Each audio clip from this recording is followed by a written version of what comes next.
Olá, minhas amigas e meus amigos do Mensagens Kardecistas, tudo bem? Espero que todos vocês estejam bem e com bastante saúde. Para aqueles que estão conhecendo hoje o perfil, meu nome é Moacir e eu sou o administrador desse perfil Mensagens Kardecistas, que todos os dias traz para vocês mensagens do Evangelho segundo o Espiritismo, do Livro dos Espíritos, do Livro dos Médiuns, dos outros livros da codificação, aqueles da codificação espírita, aqueles codificados por Allan Kardec, assim como mensagens de outros espíritos e de outros médiuns brasileiros, que tanto contribuem com suas obras para a nossa formação e para o nosso estudo do Espiritismo, não é verdade? Como é importante que a gente estude o Espiritismo, porque quando estudamos não ficamos com a opinião do outro, ficamos com a nossa. Conhecemos a codificação, conhecemos a doutrina espírita, conhecemos a palavra dos espíritos, por ela é exemplificada toda a moral de Jesus, e todo o caminho que precisamos percorrer para que a gente evolua espiritualmente, tão importante que é.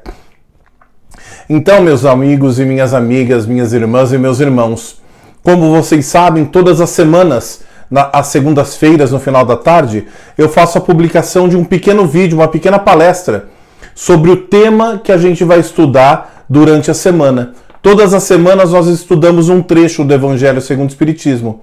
E esse trecho eu faço sempre algumas reflexões numa pequena palestra, todas as segundas-feiras, que é esse vídeo aqui que vocês estão assistindo. As reflexões que nós fazemos aqui na segunda-feira, ela serve como base para o nosso estudo e para o nosso culto do Evangelho no Lar, que acontece todas as quartas-feiras às 20 horas, aqui no perfil do Mensagens Kardecistas no Instagram.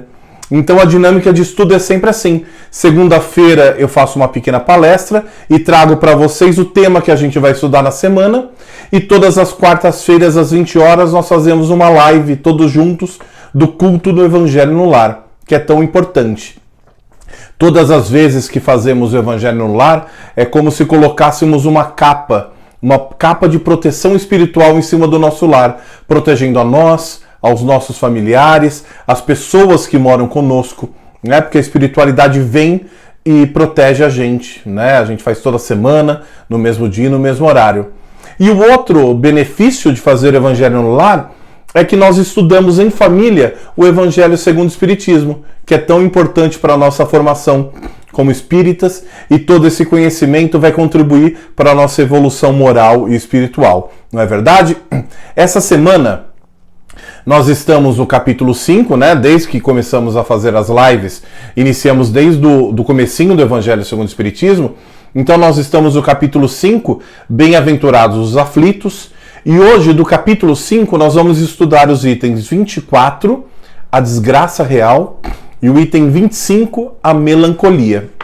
Agora eu vou fazer algumas reflexões sobre o texto do Evangelho. Eu espero que entre hoje e quarta-feira, que acontece a nossa live, vocês leiam e estudem os itens 24 e 25 do Evangelho segundo o Espiritismo, do capítulo 5, e reflitam sobre ele, para que na quarta-feira a gente possa fazer o Evangelho no Lar e estudar juntos, para que a gente tenha uma melhor qualidade de reflexão e faça a relação desse texto, do item 24 e 25 do capítulo 5, com a nossa vida, com o que está acontecendo no planeta, com o que está acontecendo conosco, e essas relações é que vão fazer com que a gente evolua. Eu vou iniciar pelo item 24, que é a desgraça real. E aí eu já começo fazendo uma pergunta para todos nós. O que é a desgraça de verdade? Desgraça é quando acontece conosco um infortúnio, quando acontece alguma coisa que não é boa, quando acontece alguma coisa que não nos agrada, alguma coisa que nos prejudica, ou materialmente, ou moralmente, Mas por que ele fala a desgraça real? Ou seja, real no sentido literal da palavra, em realidade, a desgraça de verdade, E aí eu começo falando para vocês, que para que todos nós, para que a gente perceba que olhamos apenas as coisas materiais. Quando de um desastre natural, quando perdemos bens materiais, por exemplo, dinheiro, ou um bem material, um carro, uma casa, né? Quando alguém teve um segredo constrangedor revelado, quando estamos na miséria material, então nós encaramos a desgraça sempre sobre esse prisma, sobre o prisma da perda material. Então perder alguma coisa, materialmente falando, é uma desgraça, né? Quantas vezes a gente não ouve falar, fulano tinha tanto dinheiro, ou tinha tanto prestígio social, até que caiu em desgraça, ou seja, até que perdeu tudo isso. E quando a gente baseia tudo que é nosso só nas coisas materiais, nós ficamos muito vulneráveis, porque são coisas que a gente pouco consegue controlar, não é verdade? Então, para a gente iniciar, e obviamente na live de quarta-feira a gente vai falar com muito mais profundidade, com muito mais detalhes, mas para a gente iniciar, eu começo dizendo que essas adversidades são próprias da nossa condição de um planeta de provas e expiações. Ou seja, é um planeta que é escola. É um planeta que está num estágio em que vai trazer para a gente desafios, obstáculos, mas que estes são oportunidades para a nossa evolução espiritual e não castigo de Deus, não é verdade? Então a gente tem que refletir sobre isso. Que aquelas dificuldades que a gente tem na vida, que nós temos no nosso dia a dia, e que muitas vezes praguejamos, e falar que desgraça que está acontecendo isso comigo, não falamos assim? Muitas vezes é uma oportunidade que Deus está pondo na nossa vida para que a gente evolua moralmente, evolua espiritualmente, para que a gente progrida. Então levar nessa condição. E aí, eu quero dizer para vocês que nós não podemos julgar se somos felizes ou infelizes apenas por essa vida, por esta encarnação, porque a amostra ela é muito pequena. O que eu quero dizer com isso? É o mesmo que dizer que a vida de uma pessoa de 90 anos foi infeliz analisando apenas os acontecimentos de um dia. Então imagine uma pessoa bastante idosa, com 90 anos, que viveu 90 anos, que viveu 365 dias 90 vezes. E aí eu analiso que ela foi infeliz apenas pelos fatos que aconteceram em um desses dias. É uma amostragem muito pequena. É a mesma coisa quando a gente relaciona a nossa felicidade ou a nossa infelicidade, levando em consideração apenas esta encarnação. Eu posso levar em conta que eu já vivi dezenas, centenas ou até milhares de encarnações. Mas o que eu preciso levar em conta principalmente é que eu sou um espírito imortal e que eu tenho toda a eternidade pela frente e que não existe morte desse corpo físico, mas do espírito não. E eu vou evoluir até chegar num espírito, até ser um espírito de luz, um espírito celeste. Agora, se eu levo e entendo a eternidade como o tempo que eu tenho para evolução, ou seja, a infinitude, uma encarnação é uma amostragem muito pequena.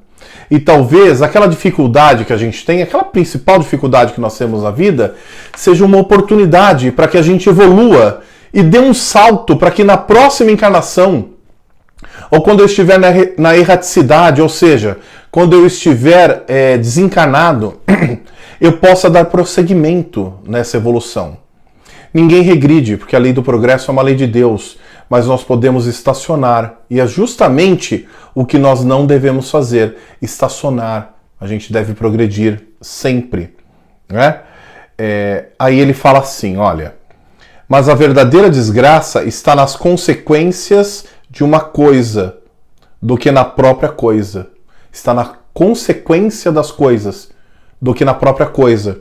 O que ele quer dizer? O que significa isso? Significa que a forma como nos posicionamos e nos comportamos com os acontecimentos da nossa vida está nas nossas mãos.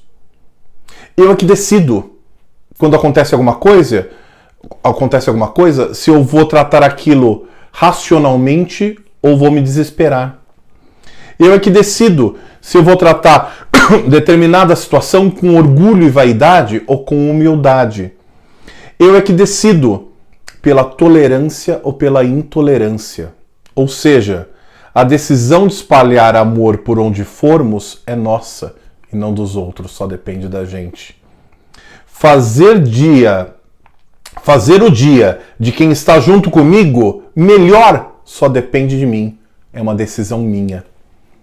E aí nós vamos estudar também o item 25, que é a melancolia.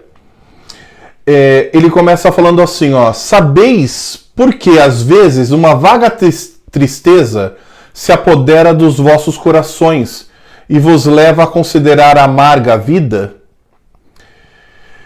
Gente, e aí melancolia, depois a gente vai aprofundar bastante na nossa live de quarta-feira às 20 horas. Só que assim, eu já quero deixar 2 pontos para a gente refletir até lá. A primeira é que existe uma melancolia que é temporária, ou seja, uma tristeza que é temporária. É quando a gente fica triste de vez em quando. Quando acontece alguma coisa que não nos agrada, ou quando alguém nos magoa, uma adversidade, isso é normal. Ficar triste de vez em quando é normal, faz parte da nossa vida, faz parte das nossas experiências. Não é normal a gente estar triste e melancólico sempre. Isso não é normal. Pode ser alguma questão espiritual, mas é muito provável que seja um desequilíbrio químico. E nesse caso, a gente deve buscar ajuda, mas todos os tipos de ajuda. Mas uma que a gente não pode desprezar é a ajuda profissional. Quando eu estou falando de ajuda profissional, eu estou falando em procurar um médico, procurar um serviço de saúde e buscar, se for o caso, fazer um tratamento para que a gente volte a se reequilibrar. Eu posso buscar um tratamento no centro espírita? Eu devo. Aquele centro espírita que eu frequento, que me aplica passe, em que eu assisto uma palestra, onde eu tomo água fluidificada, onde na palestra eu escuto a palavra de Deus, a palavra de Jesus, onde na palestra eu aprendo que eu não estou sozinho, onde na palestra eu aprendo que tem muita gente que me ama, depois eu tomo passe que me ajuda a me reequilibrar para aquela semana. Tudo isso não é que eu posso fazer, eu devo fazer, porque vai me ajudar muito.